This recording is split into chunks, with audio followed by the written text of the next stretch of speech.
So yeah, just to let you know that. Okay, I think we have gone live. So welcome everyone to Justice 2.0, People Powering Justice. And this event is all about celebrating other people and celebrating what's going on within justice. I think a lot of the time we get really bogged down with feeling that things aren't happening and losing a bit of hope, and focusing in on some of the kind of real challenges that our system absolutely faces. But I think there's other stuff going on that I have the pleasure of learning about through the work that we do, and want to celebrate as much as humanly possible, just so that we can keep people hopeful, we can keep people working in the system, we can keep people leading justice and knowing that their work is contributing to something much, much bigger than ourselves. So it's wonderful to have a group of humans here to talk about some of the wonderful things that are happening. And the format of today is we are recording, we are streaming live across LinkedIn, across in Instagram and YouTube. So welcome for everyone who is joining us, and you can dip in and out of this session over the next hour and a half. We're going to be hearing from lots of different people from different pockets of the justice system, and they all share, from my perspective, they all share something fundamental, and that is a passion and a heart for making things better, for making things more humane, more effective, and for us as a community to really flourish and create good neighbours that contribute to society and that work with us rather than against us. So it's wonderful that you are all here. I'm really looking forward to your 10 minutes. The challenge we have given you is that you have 10 minutes to talk through all of the magic that you're doing only in 10 minutes. And I'm going to keep you to task as much as humanly possible, and try not to get completely engrossed in what you say. And an hour and a half later down the line, no one else has spoken. But so I'm going to try and be the timekeeper, and to basically get a flavour of just some of the things that are happening. And we're going to do a lot of these events because for me, there's just something about looking at all the different things that are happening in different pockets of the system, whether that's people that are working with victims, people that are working with those that have offended, in the community, in prisons, in alternatives to custody, whatever that kind of looks like. So I'm not going to introduce people only by their first names. I'm just going to welcome them, and with that, give them some space to talk. And then I will literally do some kind of when your timing is up, in terms of encouraging you to wrap up in some kind of way. Maybe this is maybe a bit more of a kind piece of feedback.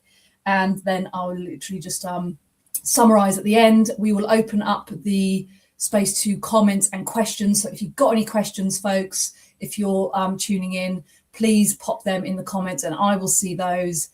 We've got two wonderful people, Justine and Georgie, in the background who are helping us coordinate the event, who are off stage. So there's going to be questions along the way, and that will take place at the end. And yeah, we're just going to see how things go. But this is, really, really exciting. And we're going to start off with Neil. So Neil, over to you. Tell us a little bit about how are you upgrading justice, who you are, what you do, and over to you. Thank you, Sarah. And delighted to be part of this today. I think it's a really important conversation. So to speak with all of you across the various platforms is an incredible opportunity for us. My name is Neil Wood. I'm the Chief Operating Officer at the Fair Chance Business Alliance. We support employers with the resources to employ people with criminal records. It's a huge talent pool, as many of you will know, which will reach over 10 million by 2028. We're also there to champion the benefits of employing people with criminal records, not just in an economic sense or a societal sense, but very much in a holistic sense. We know that if you're able to reimagine your future through good and stable work, you're less likely to reoffend, but more than that, you will be able to stay with your family, stay in community, and really be able to take a different path from whatever your offence might have been. But if I take you back a few years, I was... and to give you a sense, of where the actual Fair Chance Business Alliance was born from, I was doing some work with James, now Lord Timpson, to roll out what was then piloting as employment advisory boards in local resettlement prisons across England and Wales. And after we finished that project and handed it back to the New Futures Network, James posed me a lovely question, which is what you're going to do now to bridge the gap to that bigger talent pool, how you're going to harness and mobilize the employer network that we've been building. And it was a great question, but of course I didn't know the answer at that time. So spent a few months having been packed on my way with lots of passion and insight, and of course a great network, but wanted to look at something different, something innovative, something that would bind and glue together employers, but also provide at both ends of the talent pipeline the opportunity for real engagement, so employers can understand more about the benefits, but also find out how they can safely, successfully and sustainably employ people with criminal records, and candidates can have the confidence that they'll be sifted in and not out, and employers will look at their potential rather than their past. So we set about looking at what was good across the world in terms of things in Australia and New Zealand and Canada and North America and the US. And we were aware of the Second Chance Business Coalition over there, which is led by JP Morgan Chase and Co. and Eaton, big industrial company over there. And we were lucky enough to be introduced to the chief exec of Chase over here in the UK at the time, who gave us some of their sort of learning over the 5 years that they've been running. And they were very clear that employers need to have something that makes it a bit sticky for them, so that they're not able just to do their ESG and CSR reports or their HR talent, ED&I strategies, or even their annual reports and make it look all glossy, but something that really ensures that they're able to follow through on those promises that they often make. So that was insightful and helpful, but also he talks about how will you hold them accountable for the actions that they take to make sure they don't dip in and out and they're committed for the long term. So we were aware of brilliant schemes here in the UK like Disability Confident or the Armed Forces Covenant, and very much wanted to do something in that vein. So after about 9 months of working with employers, some government through DWP and other departments, as well as brilliant voluntary sector organisations and charities, including Unlock and Clinks and many, many more, we blended together from 500 global data points the world's first charter for employing people with criminal records, and then spent some time soft launching that, rolling it out, stress testing it, making sure that it would be something that could be scaled, importantly, to do something that would be meaningful for people as well as employers, and were very fortunate to have some great early adopters, founding members, founding signatories to get us to the point in back end of 2024, back end of 2020, October 2024, where we went out to market and have building ever since. The number of members accredited at bronze, silver and gold, and also partners from the VCSE community to help us really, have boots on the ground across the country from Newcastle to Newquay, and really do the stuff that we will never do, because we're not here to do the consultancy stuff or the work with people who might need coaching or mentoring or guidance and support. We're here very much to provide a scalable framework to get many more employers signed up. And that's led us to this year, which is where we're looking in 2 weeks' time, actually. So quite opportune to talk to you all today, where we're doing a campaign with Virgin called Unite 1K. The clue's very much in the title. We're trying to unite and mobilise 1,000 employers by the back end of 2028-29 to adopt the Fair Chance Charter and embed fair chances in their organisation. We're also launching for the first time, as a mirror to the Second Chance or Fair Chance Month in the US, a Fair Chance Week here in the UK, because we're not quite as progressed as things are in the US, which will run from the 27th of April until the 1st of May. We kick that off with a House of Lords event for some of our sponsors and partners, founding members, founding signatories and early adopters on the 27th evening. And then the 28th is the launch of Unite 1K at Virgin Group offices in central London. We'll also be streaming that as well. So as part of the follow-up from today, I will send out an invite for all of you to please become be at that event and help understand what we're trying to do in a bit more depth, but also in terms of the community of practice that we're building out as well. And then there's many other events across the week, and we're focused on lived experience. On the Monday, we've got an event being run by our Chief Partnership Officer, Sid Singh, who some of you might know, at our offices in London at Havas Village. So we're looking to really build in lived experience to the way that we want to move forward. And it was a central part of the charter itself. It was designed for people with lived experience like myself and many others, to ensure that we were able to bind the best things that people have told us along their journeys into that framework and approach for employers, but also at a very human level. For me and many others in the team here at Fair Chance, it's all about mothers and fathers, brothers and sisters who want to reimagine their futures, and giving them the opportunity to do so, as I said, through stable work. We'll also be following Fair Chance Week with a number of regional events around the country, a bit of a roadshow. So we are in Aston in May, so Birmingham, and then we go to Nottingham back end of June, early July, summer holidays, and then into Newcastle in September, back into London and Cambridge, October, November, but also doing webinars to raise awareness and help educate and advocate for this massive talent pool, which is 1 in 4 working age adults, and certainly is too often overlooked. So our call to action will always be, be part of the Alliance. So if you are a voluntary sector organisation, a government body, local authority, and come from that sort of public sector or voluntary sector background, it's free to join the Alliance. Employers pay anything from 199 quid up. So we're very much about trying to scale things, as I said, but do this with a real lens of humanity and fair chances, and making sure that we are able to support as many people as we can back into work. We know that there's 9 million economically inactive people at the moment. We reckon at least 1 million of those hold a criminal record. 1 in 3 women, for example, who have a criminal record do because they haven't paid their TV license. So it seems crazy to not utilize that very large talent pool of people to help your organization. And it doesn't matter if you're public, private or voluntary. We'd like to see adoption of the charter across those sectors and really try to make things as easy as possible. It should never sit in the too hard to do bucket for people who look after HR and talent strategies. We've just literally updated the process to become accredited through an accelerated accreditation process. And that sits as part of our new platform, which Accenture have helped build with us over the last 18 months.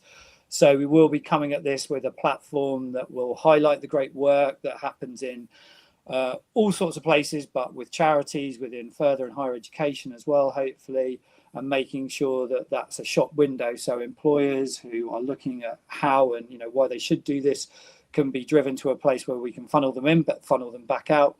And then hopefully we'll get the numbers we know are possible to help us achieve our big goals for 2030, which are to have opened up 1.5 million job opportunities for people with criminal records, to have progressed or got into good work at least 30,000 people. And if we do that, we know we'll have generated over £1 billion in social value. So this isn't just about, one thing or the other. It's about all of the things that contribute to successful societies, and do so through that holistic lens of supporting individuals to realise their potential in spite of some of the past challenges that they may be focused with the legacy of a criminal record. I think I'm in time there, Sarah, and I wanted to leave a few minutes just in terms of there's questions and stuff. But as I said, very happy to follow up with some more information about Fair Chance Week. If you put Fair Chance Week into your search browser, you should be driven straight to the landing page. And of course, I've been twisting Sarah's arm for a long time about how do we connect more fully to the people on this call and make sure that you all feel part of a growing community of practice. Brilliant. Thank you so much. And it's so inspiring to hear you talk about reimagining, to be innovative, and very much this idea that the people we have on this call, for me, these projects need to succeed. These initiatives need to succeed. So if you're listening to this and you're thinking, how might I want to get involved, please reach out. Because it may just be having a conversation with your employer and being curious about where their stance is on it, and then signposting them over to Neil. It may be something just like that. that could really lead to the successes of this if everyone just does their small part. So if you care deeply for having a more effective justice system where we serve people, not a spoonful of harm, but certainly restore the challenges that we face within our system, then please do reach out to the people we've got on the call and the wonderful projects that I fundamentally believe in, that we're going to be talking about over the next hour and a quarter. Just to welcome those that are on LinkedIn, we're already getting some comments through the gate. Lovely Lady Val, I'm your biggest fan, FYI, but she has, I'm pretty sure Lady Val's commented and said, great to hear this Corbett Network member. The Corbett Network, I'm part of Corbett Network, as are many, many organisations. And it is just such a wonderful network where you can come together, you can talk about your challenges, it's a safe place, and we support each other, and Lady Val and her team do a wonderful, wonderful job of connecting people that are really passionate about getting people into employment and education that have got experience of the justice system. So thank you, Neil. Thank you for everything you do. We all appreciate it, and we can't wait to celebrate and be part of your kind of hopes and dreams and your vision within the context of employment. So wonderful stuff. Okay, we're going to move on to lovely Charlotte. I'm not going to introduce Charlotte, but just we've had the privilege of doing some work at Hope Street. And again, for me, it is a project that just has to, and a philosophy and a belief that has to succeed in light of its heart, in light of its values, in light of its evidence base. So over to Charlotte to talk a little bit about her work. So hi, Charlotte. Hello, thank you. Thank you so much for having me, everyone. And yeah, really excited to be here today and connecting with lots of like-minded people. And as you know, Sarah, love everything that Grow, Transform, Belong stands for, and completely appreciate the Justice 2.0 campaign. I think it's so important in terms of what we're all striving to achieve. And really, I have so many questions for Neil as well, but I'm going to concentrate on Hope Street. So my name is Charlotte Curness. I'm the Community Director for Hope Street, which is a purpose-built residential community for women that are involved in the justice system, and their children if they have them. So it was purpose-built, residential community, trauma-informed and gender-specific by design. We are approaching our 3rd anniversary this June, open 3 years. And the whole project was co-designed with women with experience of the justice system. So it's a really unique place where women can get support, keep their children with them. Our placements include women without children, mothers that aren't currently with their children or caring for their children. They might be in the care of the local authority, they might be with family, and mothers with their children as well, which is unique in itself. And obviously, for lots of people that raises lots of questions, but actually, it's really motivational, and it's a huge sense of community to see mothers that have successfully reunified with their children, and drives other mothers going through similar things. So Hope Street sits under the charity One Small Thing, that was founded in 2014 by our chair, prison philanthropist, always struggle with that word, Lady Edwina Grosvenor, who is just an amazing human being, and still very much involved in Hope Street and visits regularly. We have 3 key strands of work or activity with a vision of a justice system that can recognise, understand and respond to trauma. So the first strand is the redesign strand. So that is where Hope Street sits. So it aims to actively redesign the way the justice system responds to women and their children in a way that can be replicated and scaled nationally. So the pilot being Hope Street in Hampshire, which will be the focus of what I'm talking to you about today as director of that project, but that feeds into our other strand. So second strand is educate, so educating people within the justice system on the impact of trauma, and we also have a quality mark that organisations can apply to complete and actively sort of shape a trauma-informed culture, no matter what the nature of the organisation is. And thirdly, we aim to influence politicians and policymakers, obviously, to encourage that culture change across the justice system. So all 3 strands completely align with Grow, Transform, Belong, Justice 2.0, and lots of other organisations on the call today. Prior to this role, I worked across the justice system for about 13, 14 years, primarily within prison and probation, and then the charity sector later on.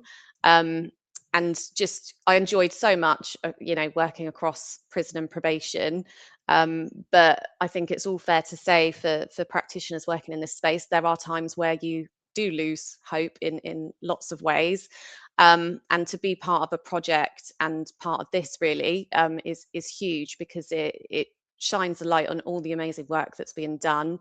I did sort of dot myself around, tried to find my place within the justice system, doing the classic move from adult prison estate to supporting youths, get involved younger. My thought process at the time being, if I move to supporting children and young people, hopefully I can make a difference sooner, be proactive.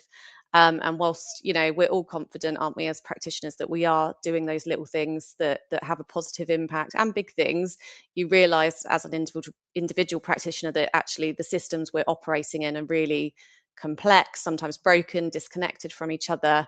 So yeah, really, really happy to be here today and talking about Hope Street. So a little bit about women in the justice system. So women make up about 4% of the total prison population, and are often sent to prison for non-violent offences. Women have also and continue to be unfortunately placed on remand at a high rate, with accommodation being a key factor in that decision making, which 2026 just seems crazy. There's a lot of trauma across, men, women, young people in the justice system, obviously. For women, there's very specific trauma. There's a really high rate of domestic abuse. The majority of the women we see at Hope Street have experienced domestic abuse. And, we see time and time again, things like domestic violence protection orders, breaches of those, leading to convictions when actually, the perpetrator was partner, unfortunately. So in terms of maternal separation statistics as well, 95% of children leave the family home when a mother is in prison. So there's a huge impact to sort of the invisible impact really that people don't think about unless you're working in this sector. And yeah, Hope Street provides a hub for mothers and children, and basically stops that maternal separation. We're quite a large project, so we have 24 beds. The Hope Street community is made up of the hub that has 24 beds, and then we have houses that women can move into for more independent living, sort of when they're ready, and we're responsive in terms of timescales with that. Occupancy rates vary in our main hub based on risk assessments, number of children we have, the age of children in our community. So we have 3 mothers and 3 babies at the moment, all of which have their own flat due to various reasons. We also retain 1 flat in our main hub for emergency referrals. So this has been used multiple times for pregnant women who are nearing their due date, at risk of remand. And there's been many cases where we've thankfully prevented women becoming mothers for the first time in prison. And for those of you that are parents, I have 2 young boys myself, thinking about that identity shift that happens generally when you become a parent, let alone becoming a parent for the first time in custody.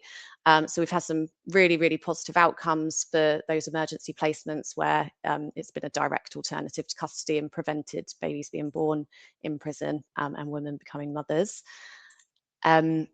We have a community cafe on site. So main purpose of that really is reducing the stigma, and it's just been wonderful to see it come to life. So I've been with the service almost 2 years, and it opened just after I joined, and members of the community come in, they ask questions. Residents might be working in the cafe, and just the general conversations are like magic. It transforms people's opinions of women in the justice system. That educate piece, it breaks down barriers, and by design, we will share some images of Hope Street as part of this, I've just been told, but it's by design, the front of the building is very much the community sort of hive, and there's people in and out, there's external people coming in to deliver programs at the cafe, and then as you go towards the back of the building, it's more private in terms of the residential space as well. And we have had 95 residents, 8 children since opening. We've had 57 women with children under 18. And we also have thousands of attendances to open group at Hope Street. So we've had over 8,000 to date so far. In terms of what's expected of the women, they are expected to engage in a tailored program that's individual to their needs. And we look at different pathway needs and align the program to those. So, domestic abuse, substance use, relationships, maternal health, all of those kind of things are on the timetable, and a range of one-to-one and group sessions. We also do some really lovely stuff like sound baths and yoga, which obviously aren't everyone's cup of tea, but we get a good uptake on those, and we balance sort of those holistic activities with more structured programs. I do have some quotes if I have time, just from some recent residents. So one lady that was with us recently said, Hope Street was like a family I never had. I had to leave my first placement at Hope Street because of substance use at the time, but still they helped me find accommodation in the community. They helped me every step of the way and are still helping me now after 10 months. 3 weeks ago, I had my first contact with my son in over a year, and it's been an amazing place. Even if you don't make it the first time, you can try again and they're there for you. Another lady said what makes them so special is they understand, having lived experience themselves, they know exactly how it feels. They offer love and acceptance that is unconditional, creating a space where I feel safe, valued, and truly seen. So a huge part of Hope Street is the design, being trauma-informed in nature, co-designed with women that have been in prison and experienced the justice system, but also the lived experience in our team we value so much, and the women appreciate it so much. And that's been a key point that's come out of the project so far, is the importance of that and what it brings. Another quote was, they are not just staff, they're true role models and an absolute inspiration. They show me every day what strength and compassion looks like. So yeah, very lucky to work with an incredible team who Sarah and other members of Grow, Transform, Belong have met as well from doing some training and lots of work with us, which we're very grateful for. And yeah, I'll take any questions. I think that's my time, Sarah. Yes, it is perfectly timed. Thank you so much, Charlotte. And I think just in terms of your service as well, it's really hard to be a leader of something that's new. And I think we're all trying to do new things and innovative things in different ways. And that does come with lots and lots of challenges, and that requires leaders to be resilient. And I see that in all of us that are here today. Hope Street is an inspirational place, and it gives me hope because it's the place where, it's how things could be if we rethought the way in which we respond to harm, if we rethought the way in which we, design services for women. It is inspirational in its own right. So if you're in Hampshire, I guess the call to action for me is pop in, have a cup of tea, have a chat. But also, I think just generally, if you're a member of the public and you see good work happening, there's loads of charities locally supporting people coming out of prison, diverting people from prison, working with marginalised groups. Let's just share a little bit of appreciation and acknowledge that it's not easy. It's not an easy job for us all, really. So the more that feedback can sometimes make our day, right? And that feedback you've got from the women is, it makes my heart sing. So wonderful stuff. Lovely, thank you. So if you've got questions for Charlotte, pop them in the chat and we can have a conversation. Let me just quickly check if we have got anything here. Charlotte, I'd love to know your view on how prioritising well-being can support assistance and recovery with the women you work with.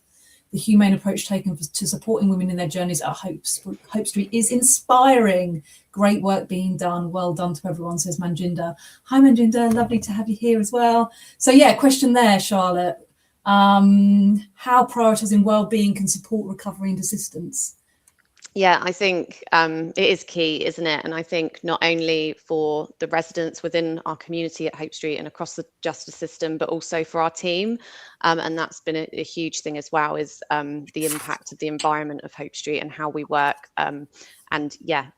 Very new learning lessons along the way, but like to think that we do prioritise wellbeing. And for the women we support, a lot of whom are mothers, whether or not they have their children at the time that they're staying with us, you know, their well-being is a priority in order for them to be in a place where they're fighting in really tricky systems. The criminal courts are a minefield, but the family courts are something else. And yeah, it's really important.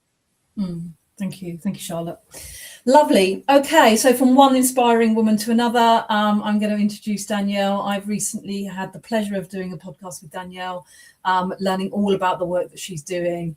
And again, a huge fan. So I'm going to hand you over, Danielle. The floor is yours to talk a lot for 10 minutes about your wonderful project and what you're doing in your space. Well, thank you very much for inviting me today. It's really exciting to be on a live podcast. I think it's the first time. I've done lots of podcasts, but not like this. So yeah. So my name's Danielle Mckinnon, and I'm the founder of Eat Sleep Ride. And we're a Scottish charity working with rescue horses and nature-based approaches to support vulnerable young people and families. The whole of our charity was built from lived experience. So I was care experienced, homeless, as an adult worker till the age of 17, challenged with drug and alcohol problems as a 15-year-old girl, and was in a homeless hostel at the age of 16. So the system didn't work for me. So I decided to build something different when I got out of these situations. So what do we see? So the young people and the families who arrive at Eat Sleep Ride, many are justice affected, but I'd like to point out here that they're so intertwined. So we have people that are care experienced, system failed. There's always a correlation, especially where we sit on the border of that risk of being engaged in criminal activity, or family members have been in criminal activity, or are, within the justice system themselves. The young people, when they come to us, people come to us because it doesn't look or feel like a system. There's no waiting rooms, there's no clipboards, there's no referral forms. It's just horses, land, and people who really get it. And that's something we're really proud of creating. And the system brings people to us. It's something that me and Sarah were talking around, is that we keep creating systems where people can't regulate. And, you can't regulate in an environment that doesn't create that. And a lot of the people that we work with, we find that they're unable to, look for opportunities or to even take accountability or, work on themselves because they're so dysregulated in the environment they've been placed in. So we don't chase them. We've created a space that deregulates the experience, and that's what makes us different. I think for us, the problem, and I'm saying there is the real problem, is the system overregulates people we're trying to help. It creates barriers for not just people, but the organisations also trying to help them at times. And we have to fight to exist alongside sometimes. But what we know is when you deregulate and when you trust, and I think community organisations and here in the wonderful work there, Hope Street and the gentleman before, I think people come, a lot of the time we get self-referrals and they bring their families and they stay. And it's because it feels safe and not clinical. And the contribution is easier when the system makes it easier. So I've always keep saying to people, stop asking people to navigate a maze. I don't think systematically we can change lots of things, especially with the current economic, uncertainty growing now. But I think we can create new systems. And I think the first two speakers have already shown that in their work. So something we were talking about today is, what does need to change? And I think, we're all able to sit and say this, reduce the bureaucratic burden, which you just said there in the courts is so challenging. You spend so much time on compliance rather than people. We have to listen to lived experience. That's something that we do a lot of, not just as a tick box, but as the blueprint for what we're creating. And I think, again, speaking to the last speakers or listening to the last speakers, they've showed that beautifully. I suppose what I wanted to talk about was what we've done specifically through our justice services. So we ran a program called Empower Her. This program was designed for women transitioning from the justice system. So many had not been in touch with their children, or were, on orders to see their children, or were still battling drug and alcohol addiction. So the program comprised of me actually attending the support centre, so where they would make contact with their families in Galashiels. And this was first to meet the women and run through the programme. And we delivered 8 sessions, which was fully funded, and it was 4 online, where I would actually go into the support centre, sit with the women. We were doing the online sessions, and then we had 4 sessions on site where we provided transport, catering, and we had a trauma counsellor within each session, just to ensure the safety of the women, and they had somewhere else to go if something came up. We then also worked on follow-up, so actually asking young women did they want to volunteer and stay with the project, or how could we infiltrate them in community groups. And the biggest piece of work we did with the women there was boundaries. This is working with the horses to understand how to create a boundary. The one thing horses teach us is you're not safe if you don't know how to make a boundary. I find with women especially, they don't know how to ask people to go away. That's the biggest thing we see when people are working with the horses. And also just levels of attention, because everything's so chaotic. It's so difficult to imagine the environment yourself and other people, because you're just trying to survive half the time. So the program was really beautiful. And we also did a lot of work on community connection, and a lot of women, and not just women, we worked with men on payback orders. You know, a big thing they'd say to us is actually, we don't see anyone, and we don't want to because people judge us, but you have a massive impact on community when you don't know what's going on, because you're not aware of the services or the support that's there. And I think statutory provision, there's not enough money to check in, so they don't actually bother to sit down with, any of the people they're working with to say, oh, this is going on or this is going on. And a lot of the time, and we get actual referrals from the council, we actually find it quite challenging to navigate a formal pathway, because they don't bring any funding, and we want to accredit people that are coming through our doors correctly, so they actually get something at the end of it so they can move on in their life. It's not just, let's bring a bunch of people here and just leave them. We need to have, funding and structure to support that journey.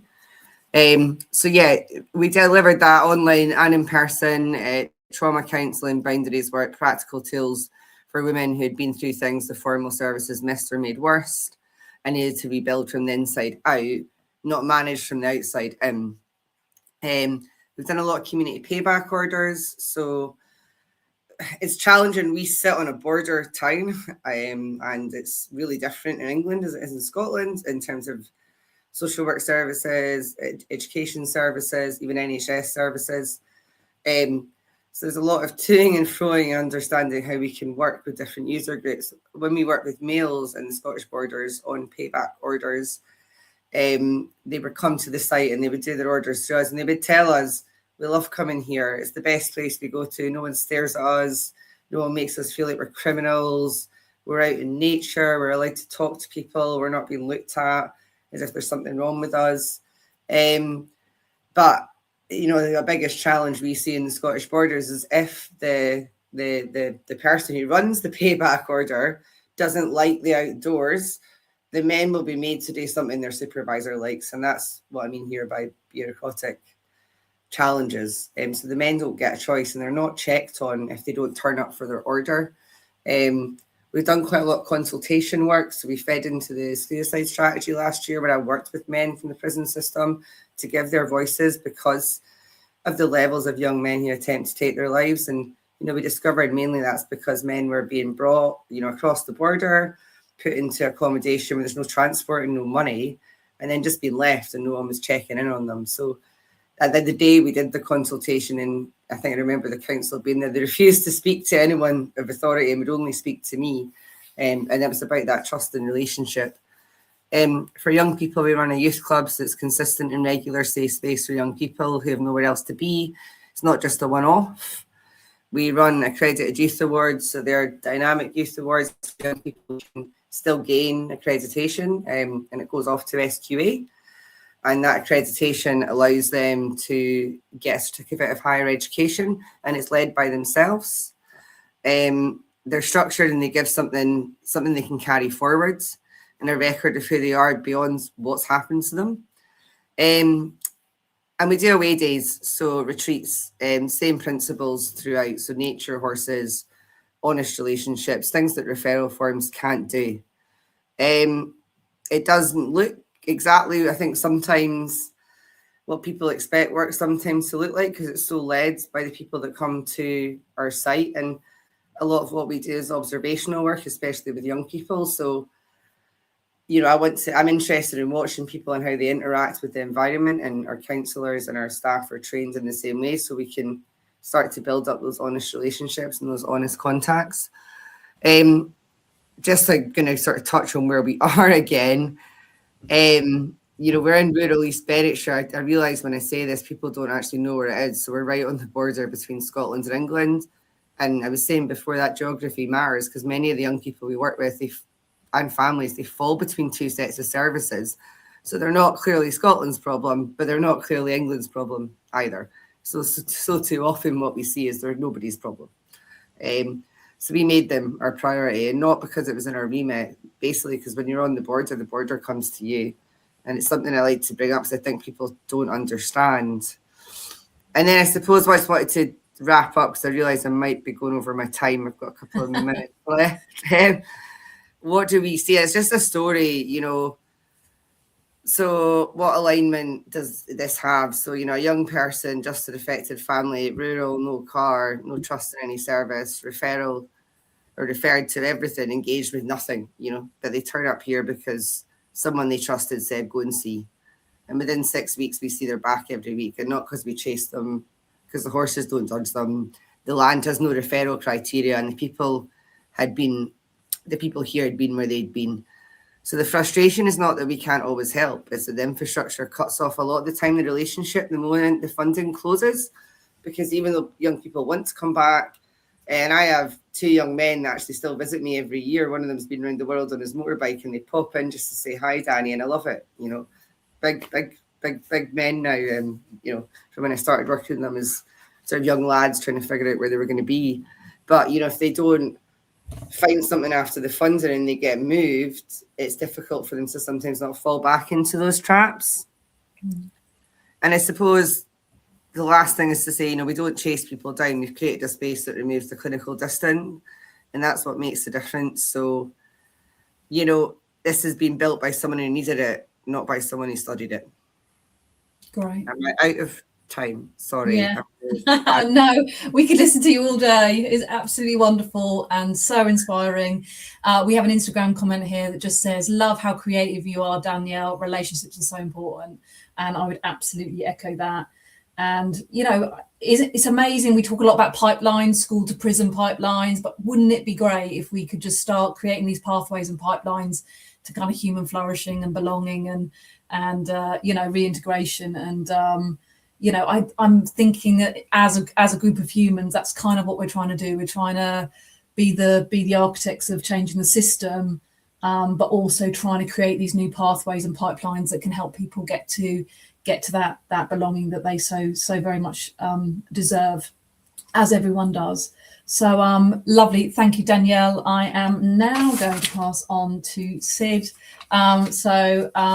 Sid is a wonderful human being. I've known him for a while. I am fortunate enough to work with him on the Growth app. And yeah, over to you, Sid, to talk a little bit about what you're doing to help redesign the system. So over to you, Sid.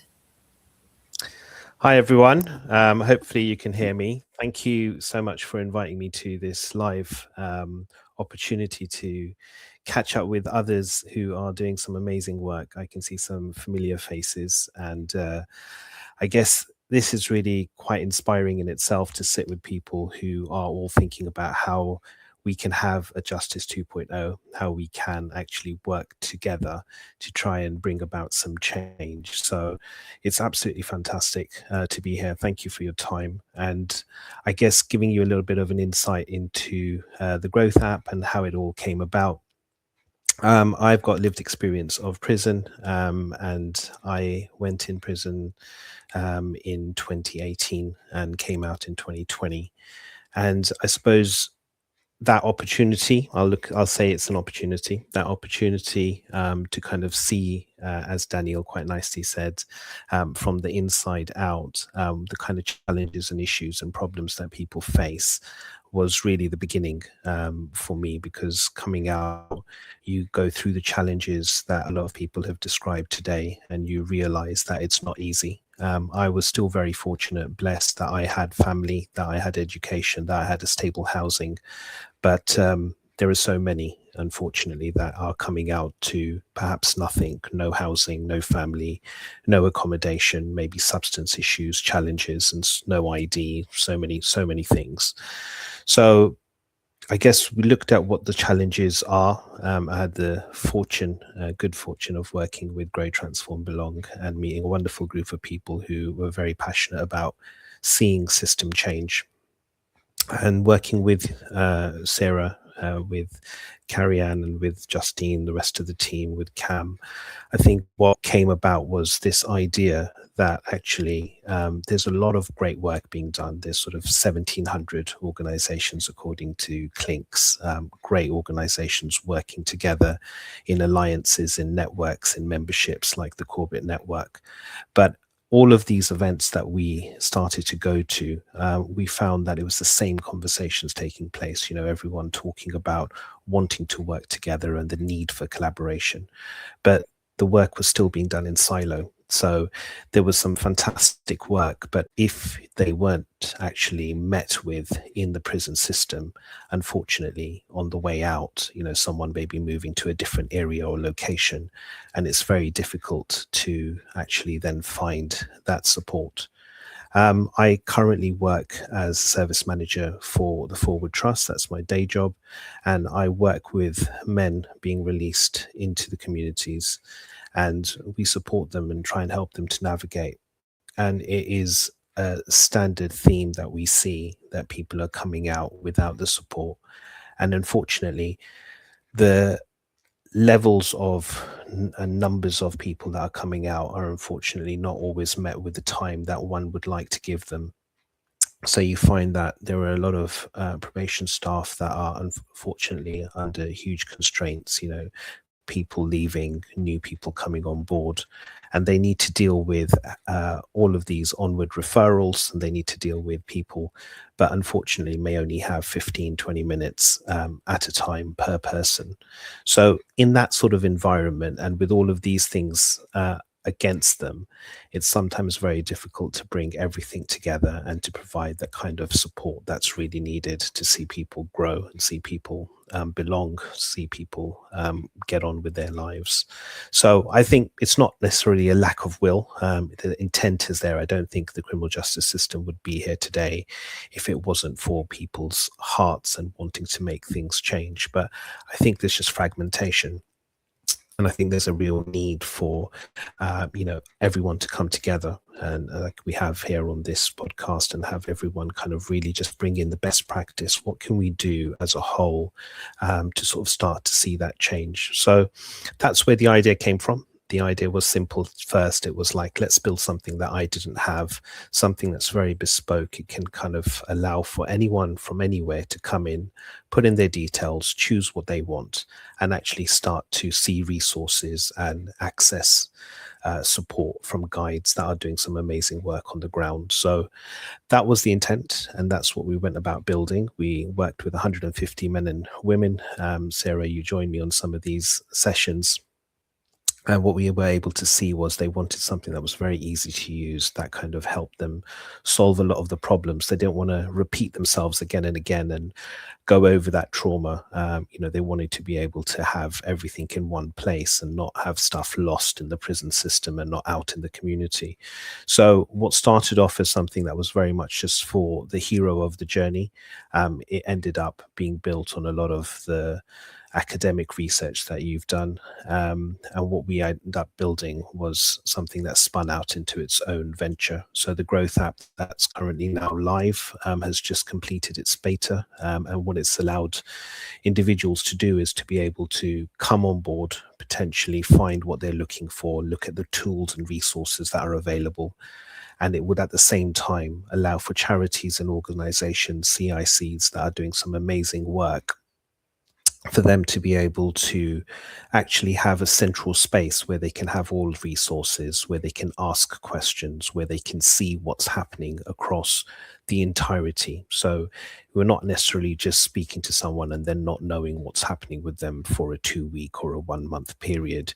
You could actually celebrate milestones together. You could actually be alerted if somebody is not achieving meetings or so forth. So it was the intent to bring everything together. Really, that kind of is the bigger vision. And I can see so many people here are coming at it from different angles. We heard from Neil, and he's working at it from an employment point of view, much needed, absolutely.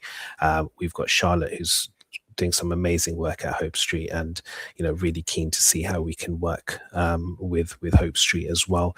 But I think the Growth app isn't necessarily here to do all of those on the ground jobs. We can't do that. There are too many people to try and serve. But it is very much just a case of how can we, as individuals who are passionate in this space, how can we kind of make sure that no one has to navigate it alone? How can we make sure that we just connect? We're not looking to replace the system. We're just keen to make sure that that shared vision that everyone has means that tomorrow we have a system where people are not trying to work it alone. So yeah, I suppose in ending, I hopefully haven't gone over too much, but in ending, I'd probably just sort of say that the intention here is very clear, and that is that the app is somewhere where not only can we help to signpost people to amazing organizations that are already in this space, but something that will allow individuals the opportunity to be able to feel heard, feel seen, and hopefully have all the tools at hand wherever they may be. Lovely. Thank you so much, Sid. That is absolutely wonderful.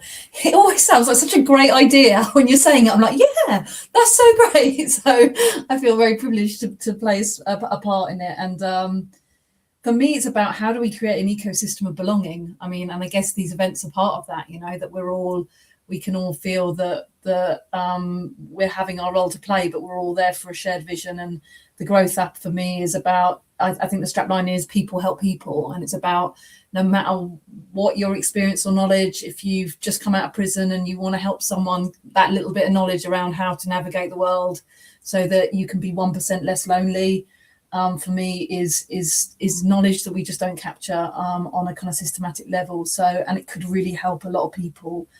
I read something the other day that was like, in terms of loneliness, I think elderly, in terms of population, are loneliest generation, but the second loneliest is our young people, our Gen Z. So essentially my children's age. And I kind of think, wow, isn't that interesting? We created this social media of connection, and yet we have a group of, how COVID may have impacted that, or generally the way in which life is now. But yeah, that's really sad for me. And I think we need to, for me, the opposite, the anecdote is belonging, engineering belonging in everything that we do, so that we can really create an environment where people do feel that they are seen and heard, as Danielle put it, and as Sid put it. So thank you so much, Sid. Again, folks, if you've got any questions, just put them in the comments if you're on LinkedIn or YouTube or Instagram, and we'll just keep them going. Just a couple of lovely comments for Danielle there from Ruth and Kaz, just talking about how they love the concept of not chasing people down and removing the obligation. Compassion is clear, your compassion is clear. So yeah, just to feed those back, because I missed them when you finished, Danielle. So wonderful. Okay, so we're going to move on to Tom, and just a little bit of an intro in terms of how I came about this charity. And again, it's lovely when this kind of happens, but I went to a business office space, and where they offer kind of coffee as part of their service. And I had this coffee and it was amazing. I was like, this is incredible coffee. Oh, I'm going to find out about it. And then with that, it had a little note on it that talked a little bit about the values behind the coffee that I just tasted. That was absolutely brilliant. So I felt warm. I felt warm for that and connected, even though I've never met Tom, but I'm really pleased for you to be here, and thank you. I appreciate it was probably quite last minute in terms of you agreeing to come on board, but yeah, I think it's really wonderful what you're doing. We are big fans at GTB, and yeah, please tell us more, and tell the listeners more about what you do, and yeah, what impact you're making. Brilliant. Thank you so much for the intro. Thank you for inviting me. It's such a cool initiative, and getting everyone here and hearing their stories. It's really inspiring. I'm Thomas. I'm the head of impact at Redemption Roasters. Redemption Roasters are a social enterprise with a Redemption Roasters Foundation charity to the side of it. We have 11 coffee shops in central London, which I highly recommend you try out. They do create absolutely amazing coffee. What we do, we have a bunch of barista training academies in prisons sort of around the UK. We're currently in HMP Highdown, HMP Downview, Wormwood Scrubs, and HMP Wandsworth as well. In those academies, we run barista courses. Those barista courses are there to set up the prisoners with skills to gain employment once they get released through the gate. And it's a bit of a biased opinion, but it's a lot of fun in those coffee academies. Once they get released, we're then there to help support them into employment. We've got a variety of sort of community workshop spaces that we're able to continue that training, offer refresher coffee training if they need it. We're working alongside Read Partnerships in the CFO hubs in South London, where we run 2 back-to-back workshops down there. But mostly our goal is to reduce reoffending through coffee and to get prison leavers into meaningful employment. For example, this is our latest statistics. Everyone likes the statistics. So we're at 34% of all of our employees are prison leavers. Which is just continuing to grow. We're now at 1 in 3 hires being a prison leaver. And our favorite stat is the 0% reoffending rate that we're holding since last year. And I think sort of what we do quite well is the continued support through the gate, where we have a team of caseworkers that work alongside the prison leavers as they come out. And we meet weekly with them. We've, made over last year sort of over 400 minutes of casework with the participants that have been supported into our shops. So it's really good. Now, Redemption Roasters, it was founded back in 2017, and we've just been growing sort of quite well since then. Again, we've got 11 shops in central London. So it's great fun. I used to run some of the coffee workshops in the prisons, and seeing the guys come through that program, seeing them in the prison, sort of the highlight of their day was getting out of their cell into another part of the jail where they're able to sit down, have a cup of coffee, talk about the news and learn something new was, for the most part, the highlights of their day. To then sort of go through that journey, to see them after they've been released, meeting them through the gate for the first time, where they're showing up in a pair of jeans and a t-shirt instead of a tracksuit, and just watching them grow into a position is probably the most rewarding parts of this whole job, of this whole career. I was in one of our shops in Covent Garden the other day, being served by one of the guys that I trained last year in prison. And I got a bit emotional because just seeing him so grateful and just so happy to have been given the opportunity to change his life and to continue on a path that he didn't see himself on when we first met a year ago. It was really quite, left me all warm and fuzzy on side for a Friday afternoon, which was lovely. I welcome any questions. It was just sort of a bit of a quick snapshot there into what we do. Yeah, thank you so much. It was lovely to hear a little bit more about what you do, and yeah, that feeling of watching others grow.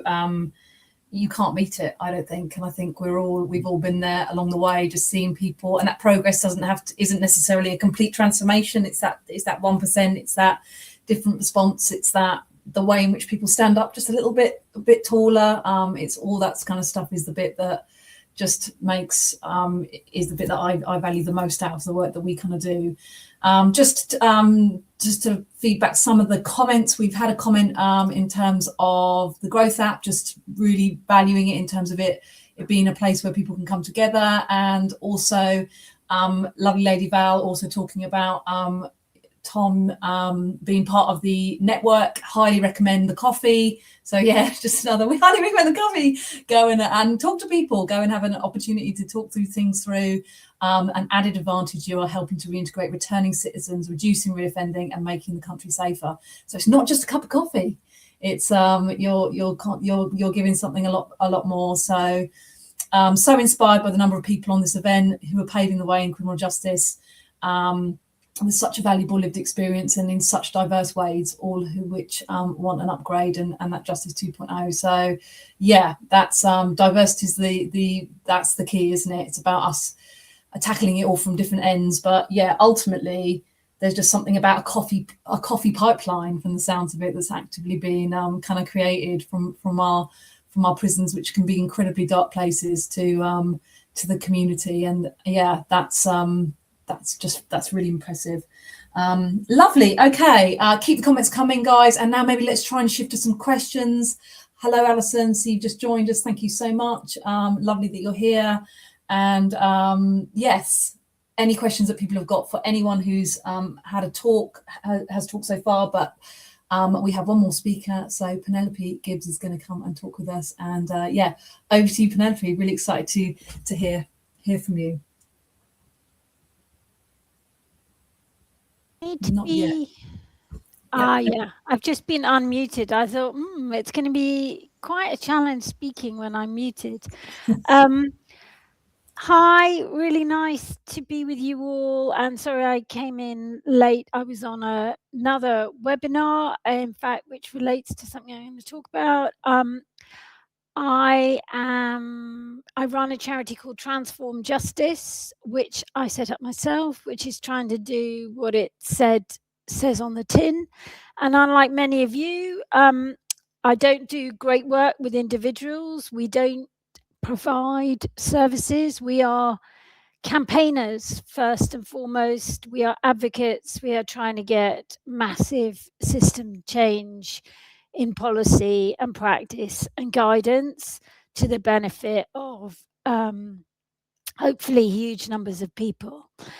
And you can look at our website as to the kind of range of work that we do at Transform Justice, but I'm going to talk just about a couple of the projects that we're working on, which we hope will produce or are producing system change. And the first of these I'm going to talk about is about children on remand. So when I say children here, I'm talking about 10 to 18-year-olds who are imprisoned awaiting trial. And we're working to reduce the numbers of children awaiting trial in prison with the Co-op Foundation. And why it's a particularly sort of painful issue for me, but also really important, is I actually worked, before I set up Transform Justice, I worked for the Prison Reform Trust on a campaign to reduce the number of children in prison. I could say in custody, but I always find that a bit euphemistic. They're basically in prison. Anyway, I worked on that campaign, and actually, together with others, it was fantastically successful. There are now around a fifth of the children in prison that there were 15 years ago.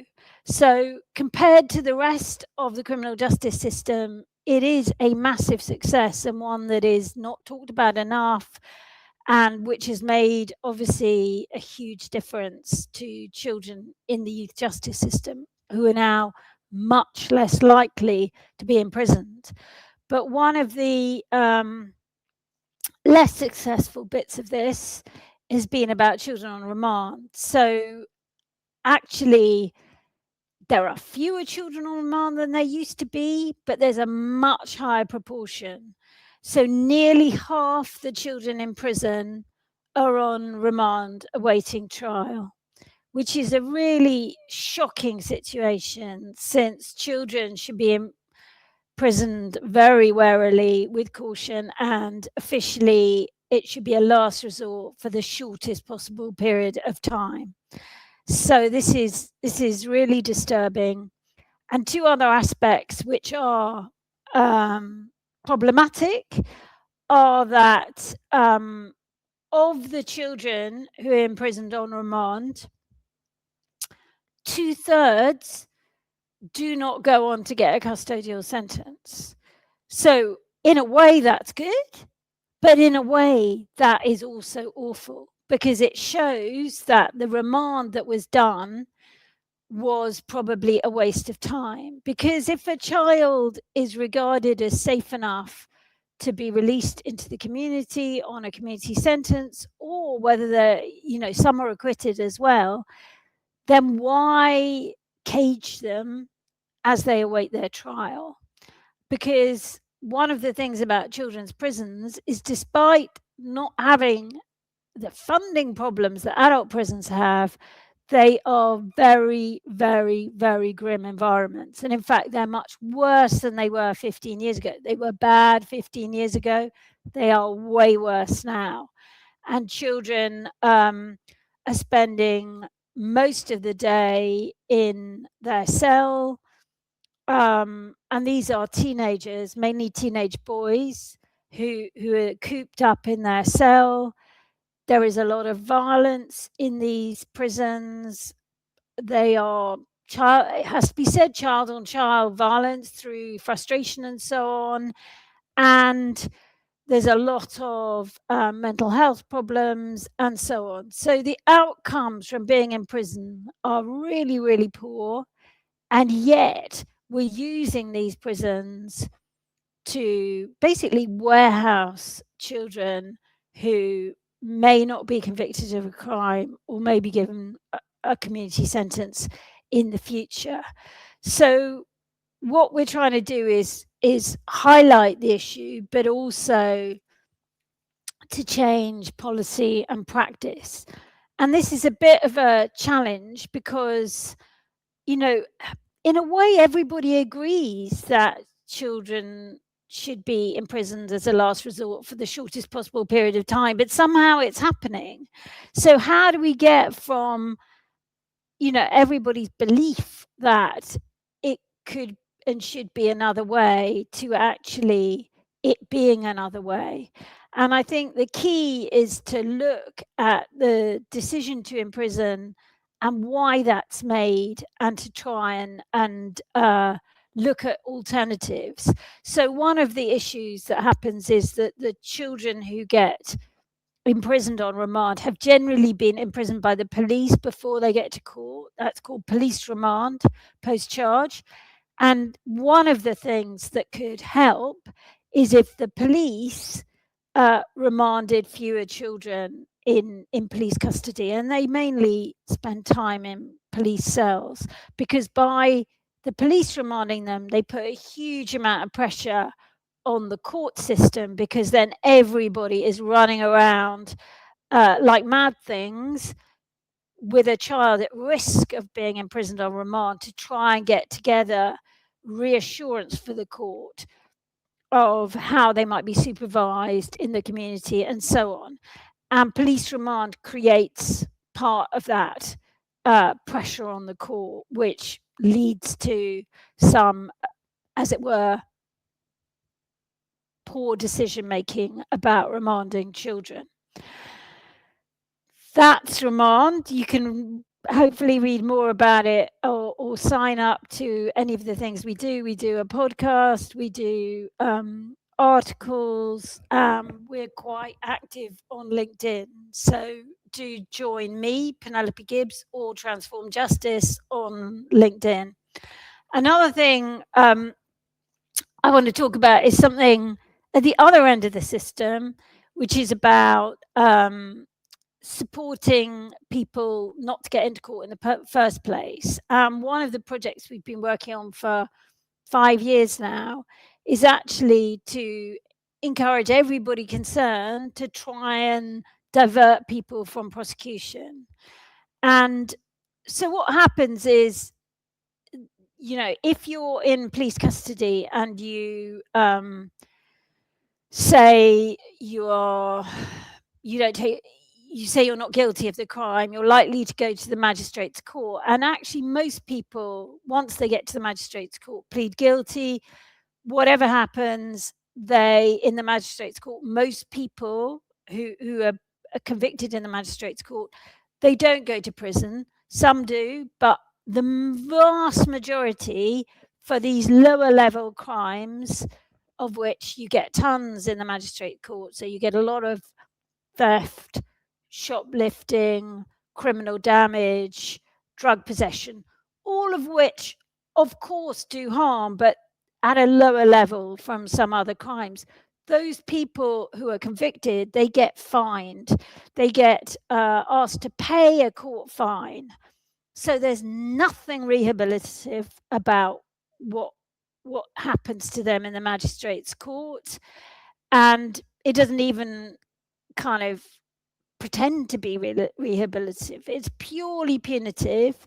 And for many people who get a fine in the magistrate's court, it doesn't actually support them to move on in their lives, to stop offending or whatever, particularly, say, shoplifting, where many people who shoplift, and it is a very bad problem, but many have addiction issues, drug addiction issues, or they are very vulnerable people who are coerced by others into shoplifting. So for people who are convicted of shoplifting with those kind of issues in their lives, to be just a fine imposed on them, which they then have to try and find the money to pay, is a kind of waste of time in many cases. So what we would support is for those crimes to be diverted from prosecution. And by the way, we have a massive backlog in the magistrates' courts. There's huge delays. So the less at the lower level that goes in, the better, as long as there's some accountability and some attempt to prevent that person committing the crime again. And I think one thing that we were very keen to do is diversion from prosecution is seen as soft justice, people getting away with it. And we actually did a very big piece of polling with victims of crime, and we also did some interviews with victims of crime about having their crime dealt with out of court. And the revelation of all that research was, in fact, victims are not fixated on going to court. They are not fixated on punishment. The two things that victims wanted more than anything else was for the crime not to happen again. And they weren't selfish about it. It wasn't just that they didn't want the crime to happen to them again, which is understandable, but they also equal priority, they wanted the crime not to happen to anyone else again. So the priority of victims is that the crime doesn't happen again, whatever way that is achieved. And obviously they're not the experts about that, but that's what they want. And in fact, if you divert people who've committed crime from prosecution, the stats say that the reoffending rate is much lower.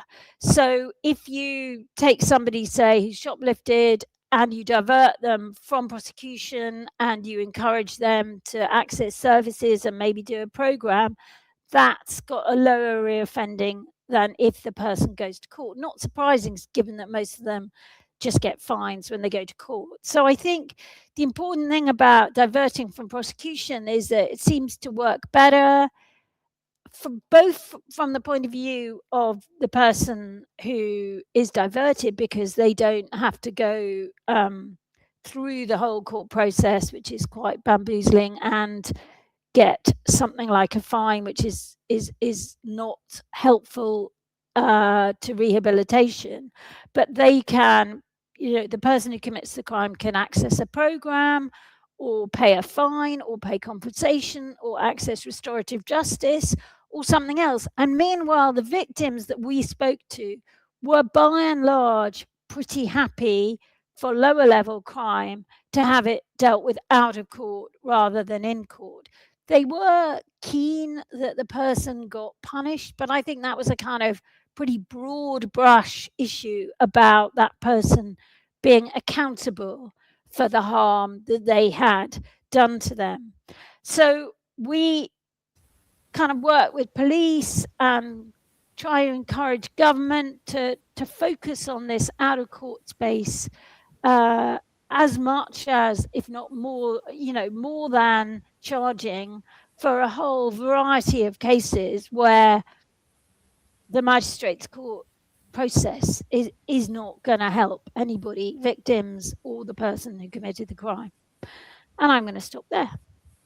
Lovely. Thank you so much for such important points. And I think there's something about, isn't it, like when we put the data on the table or the knowledge on the table, there's just something about, there's something still holding people back from trusting that, and that, pushing forward the reforms that could significantly help a number of people.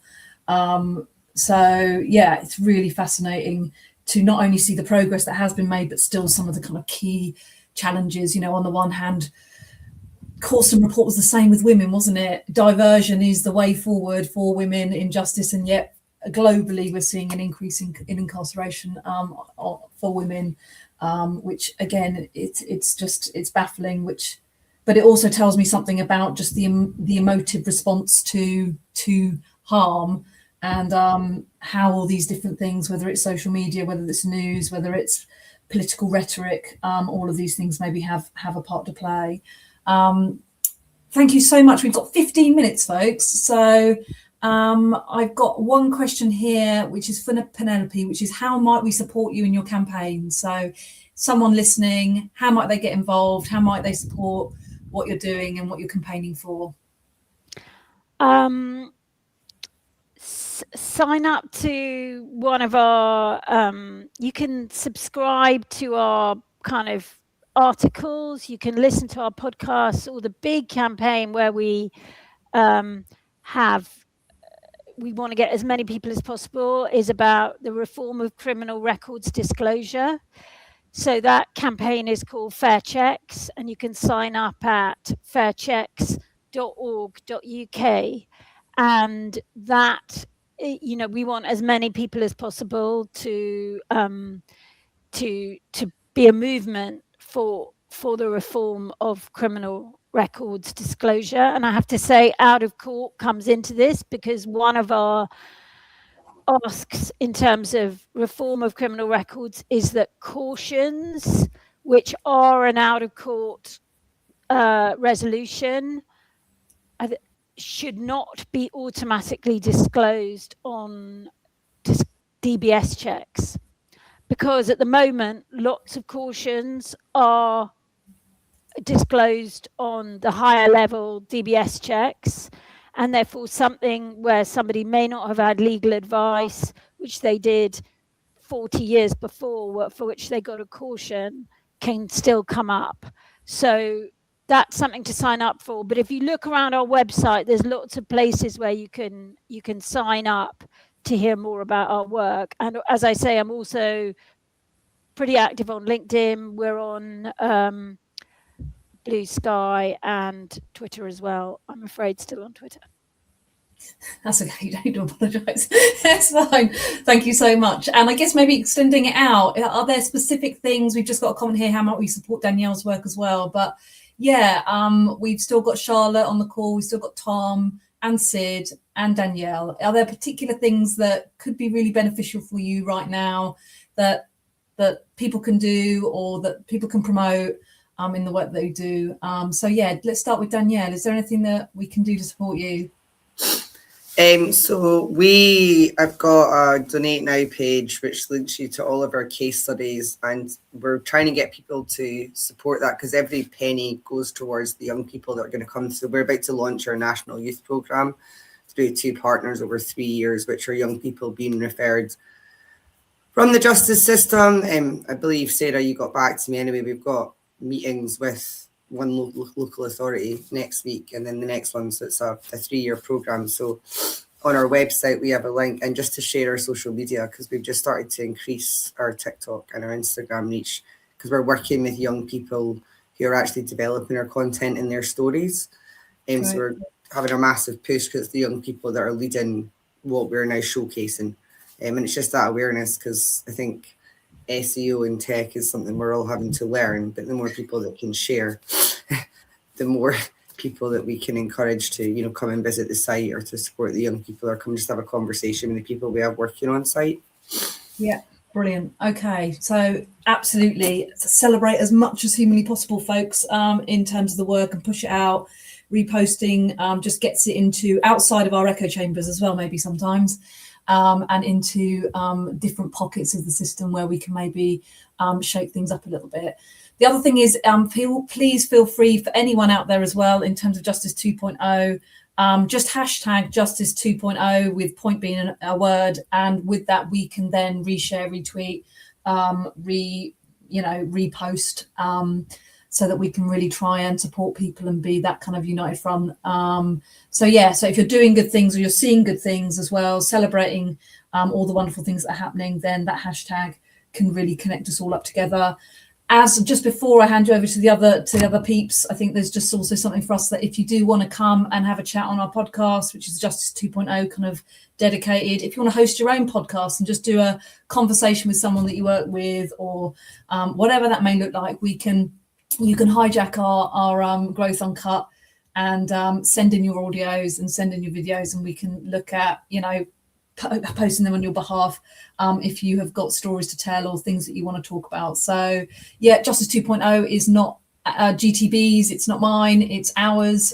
We collectively own it, we collectively share it, and it's basically just represents effective justice, compassionate justice that is research informed and compassionate and courageous and based on trust. So if you believe in those things, which are kind of pretty fundamental to kind of just living kind of nice, strong, wholesome lives, then please do get in touch. And we also have loads of packs on our website, so how-to packs, so information about how you might want to host events that you're passionate about. Again, it's just giving you the tools to have your voice and get it out there, so that we can have it as part of our redesign of the justice system.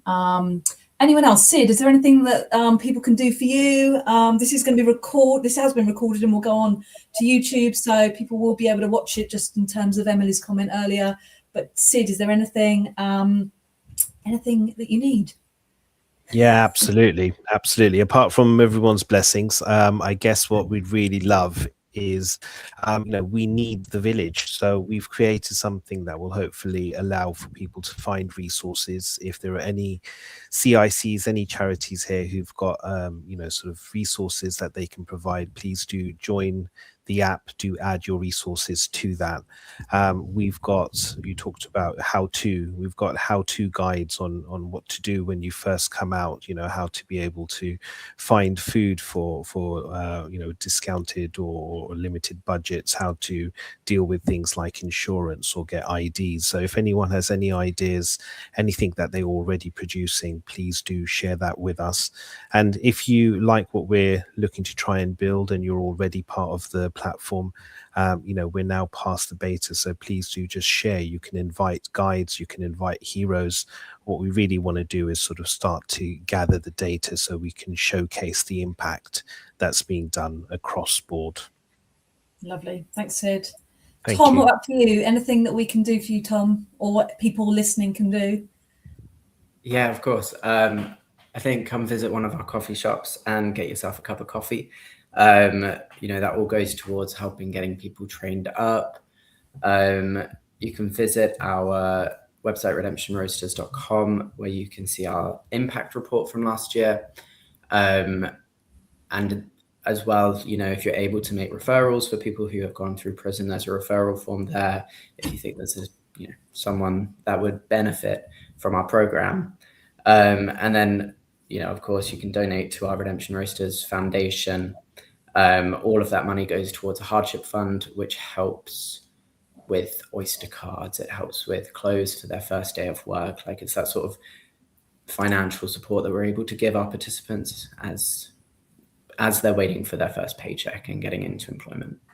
So yeah. Thanks, Tom. Charlotte, what about for you? Anything we can do? So I think I can't remember if I mentioned we take referrals for women, mothers and children from Hampshire and Thames Valley. So if you're working locally in those areas, please do reach out for more information. Happy to send some over, and also nationally from the mother and baby units as well. So if you're supporting mothers and babies in prison, obviously we have our cafe as well locally, so happy to speak to people about that. And yeah, I guess in relation to our program, we've got an in-house program at Hope Street with things like healing trauma, a recovery group, maternal health and things like that, but we're always looking for new partners, new ideas to meet the needs of the women that are ever changing, obviously depending on who we have. So if you're doing something exciting and new in the space and you think Hope Street might be a good venue or something for us to get in touch about and connect over, then yeah, reach out please. Thank you. No, great, that's wonderful. That's wonderful. Thank you again, all of you, for just a real diverse variety, a number of conversations that have just been wonderful to listen to. And, I've done a lot of culture change. We do a lot of culture change work at GTB. We're currently working, I think in around maybe 11, 12 countries in the last 12 months. And I would say that for me, culture change happens. Well, there's a number of phases to culture change, but the bit that is the most important, I find, is when people believe it's possible. And there's a lot of like, this could never change. It's always been like this. We haven't got the resources. We haven't got the money. We haven't got all of these things. We've got all these barriers in place. But the minute someone believes that it's possible, real things can change. And I kind of think, I really hope today, I've certainly come away from the event believing, I kind of knew anyway, but I believe things are possible. But listening to you've all refueled me. And I would just say, for those that are out in the field serving communities, it's really important. We are generally empaths. We are generally givers, those that want to fix, those that want to rescue, those that want to serve. I'm doing a lot of work around moral injury, around burnout, around vicarious trauma. I support a lot of leaders within prisons, specifically around that topic, particularly in very challenging prison environments.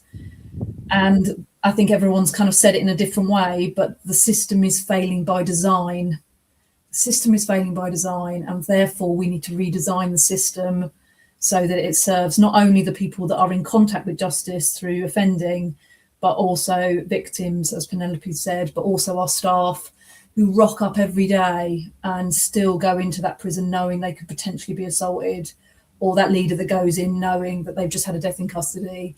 I think there's just something for me about, there's something about kindness to people that are further upstream that I think are also experiencing a lot of pressure, a lot of responsibility, and a lot of moral injury that is systemic in our system and is leading us to just try and survive in it. And that can bring out the worst version of us, I think, sometimes when that's the case. And that brings a lot of shame. So, I think compassion, absolutely, to those that we serve. But for me, there's also something about, can we be compassionate not only to those that are leading this joint, and James Timpson, I guess, would be one of those people. Can we be compassionate and support him as much as we can possibly at this time, but also ourselves. I'm doing a lot of soul searching recently, that is all about, I guess, am I serving myself? Am I looking after myself? Have I got good boundaries in terms of actually the extent that I give and invest in others versus how much I invest in myself? And I think for the first time, I'm realizing that isn't about being selfish, that isn't an either or, but I think that we can best serve when we feel psychologically safe, and when we feel refueled, and when we feel hopeful. And there's just something about, I think Sid, you said blessings. We all need blessings, and I think there's something about us supporting, knowing what refuels us, seeking that out, surrounding ourselves with people that are like-minded, and like we have today for the last hour and a half. So we're going to do lots more of these events along the way. It's literally just creating space where people can share and talk, and I think talking about good things, but also some of the tough stuff as well, which are going to come our way once we build a bit of readiness. So yeah, that's the plan. Thank you again for your time. I appreciate it's a lot of time, and really hope those that have listened have enjoyed it, and thank you so much. So I'm not sure what happens now. I think I might have to kind of, blessings to you all. I'm going to go to the comments because we've got 30 seconds. But yeah, thank you so much for putting together an amazing meeting, says Sophie, and thank you to all the speakers. Really empowering to hear all the incredible work that's being done. Alison Liebling, who is super cool, wonderful, inspiring meeting. Thank you so much, everyone. So thanks so much, and we'll see you all again soon. Take care. Bye. Thank you. Bye. Thank you. Bye. Bye. Thank you. Thank you, Charlotte. Thank you, Penelope.